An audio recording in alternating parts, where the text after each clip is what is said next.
Bir mahallada bir kishi bo'lib, xeli qo'l ilkidi bor ekan. Shu yili bu yurtda qurg'oqchilik ofati bo'lib, bu mahalladagi ko'plagan dehqonchilik bilan turmush kechiradigan kishilar yeydiganga ochliq qolmoqdi.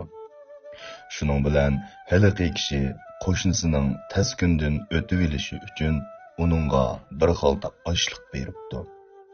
Kambag'al qo'shnisi bakmi xo'shal bo'libdi va ta'sirlanibdi va eng qiyin kunlarni o'tkazyapti. Shuning bilan boy qo'shnisining yeniga rahmat aytish uchun kiribdi.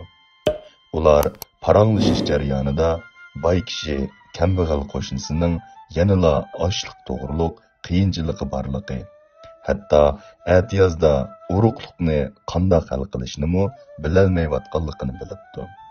Shuning bilan boy kambag'al qo'shnisiga uruqliqqa ishlatish uchun yana bir xalta uruqliq ochliq beribdi.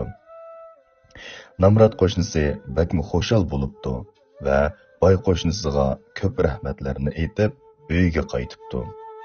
Uyiga qaytgandan keyin ayoli: "Bir xalta uruq nimaga yetadi? Boy bo'lgandan keyin jiqroq bersa bo'lmamdi. Boy degangu mushundoq qissiq keladi" deb og'rinibdi. Ayolining bu gaplari eg'izdan eg'izga ko'chib, oxiri hiliqi boy qo'shnisining qulog'iga yetibdi. Boy qo'shnisi ko'nglida: "Men ularga qarz bo'lmasam, ularga yordam qilay deb o'ylaganim xato bo'ldimi?" deb o'ylab bakmo achchiq kepti. Shuning bilan aslida munosabati xili yaxshi bo'lgan bu qo'shnilarning munosabati buzilibdi. Boy qo'shnisining shuningdan keyin boshqa qo'shnilari bilan kori bo'lmabdi. Do'stim, bu hikoyadan nimani tushundingiz? Bugungi mazmunni yoqtirgan bo'lsangiz, ostidagi "Saykan" degan xatni besib qo'ying.